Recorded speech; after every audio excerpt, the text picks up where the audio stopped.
வர்த்தகர்களோடு வந்த ஒருவன் பாலைவனத்தில் சிக்கிக் கொண்டான். அங்கே கடும் வெப்பம். அவனால் தாங்க முடியவில்லை. தன்னிடமிருந்த தண்ணீர் குவளையில் இருந்து சொட்டு நீரையும் நக்கிக் குடித்து விட்டான். இனி அவனிடம் தண்ணீர் இல்லை. மணற்புயலை தாங்க முடியாமல் தன்னுடைய இறப்பின் நேரம் நெருங்கி வருவதைக் கண்டான். இதே போன்ற வெப்பக்காற்று இன்னும் சில வினாடிகள் அடித்தால் போதும், அவன் செத்து விழுவோம் என்று தெரியும். கடும் மணற்புயல் வீசிக்கொண்டேதான் இருந்தது. அவனின் முடிவு அவனுக்கே தெரிந்தது. இதோ கீழே விழுகிறான். அப்போது ஈனக்குரலில், ஐயோ ஆண்டவா, என்னை காப்பாற்ற மாட்டாயா என்று உரக்கச் சொல்வதாக நினைத்து முனகிக் கொண்டே கீழே விழுந்தான். கொஞ்ச நேரத்தில் உணர்வு தட்டப்பட மெதுவாக கண் விழித்தான். தான் இன்னும் சாகாமல் இருக்கிறோமே என்று ஆனந்தப்பட்டு ஆண்டவனுக்கு நன்றி சொல்லி நிமிர்ந்து பார்க்க அது ஒரு நிழல் தரும் மரம்.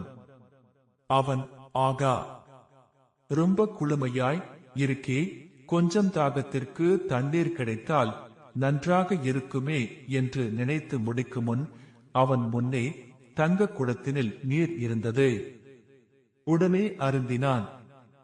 இப்போதுதான் போன உயிர் திரும்பி வந்தது.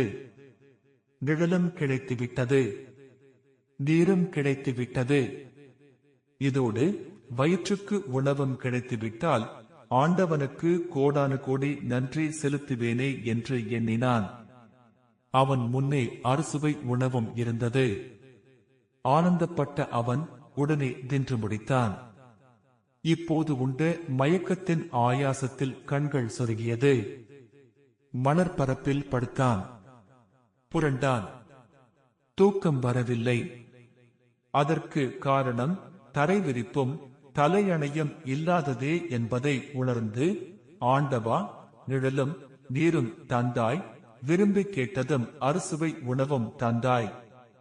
உறங்கி களைப்பு போக்க மஞ்சனை தந்தால் நன்றாக இருக்குமே என்று எண்ணினான். உடனே அம்சதூளிகா பஞ்சனையும் அவன் முன் கிடந்தது. வெத்தையில் ஏறிப்படுத்தான். கண்ணயர்ந்தான். ஆனாலும் இன்னும் ஏதோ ஒன்று குறையாகப்பட்டது. நடந்து அலைந்த களைப்பு விண் விண் நென காலெல்லாம் வலி குத்தல் எடுக்க அதை அமுக்கிவிட கன்னியர் இருவர் வந்தால் நன்றாக இருக்குமே என்று எண்ணினான். அவன் படுத்திருந்த மஞ்சனையின் இரு பக்கமும் இரண்டு கன்னியர் அமர்ந்து அவன் கால்களை குக்கிக் கொண்டிருந்தனர். ரொம்ப சுகமாக படுத்துக்கொண்டே கண்கள் சொருக கனா கண்டு கொண்டிருந்தான். அவன் களைப்பு பறந்தே போனது. அவனுக்கு நினைவு வந்தது. ஆமா, கொஞ்ச நேரத்துக்கு முன்பு வரை சாக பிழைக்க கிடந்தோம். அதன்பின் நினைக்க நினைக்க எல்லாம் கிடைத்து. அப்படியானால் இத்தனையும் தருவது யார்? இப்போது இந்த பெண்கள் நமக்கு சிரம பரிகாரம் செய்து கொண்டு இருக்கிறார்கள்.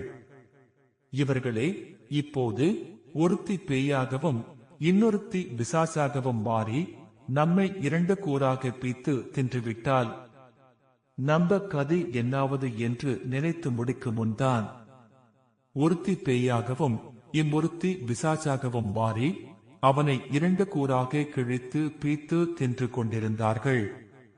கேட்டதை எல்லாம் தரும் கற்பக தரு மரத்தின் கீழேதான் இதுவெல்லாம் நடந்தது. துன்பப்படும் போது கடவுள் காப்பாற்ற மாட்டாரா என்கிற எண்ணம் ஏதோ ஒரு வழியில் காப்பாற்றிவிட்டால் தன் முயற்சியே என்று எண்ணத் தோன்றுகிறது, அல்லது குதர்க்கமாக எண்ணத் தோன்றுகிறது.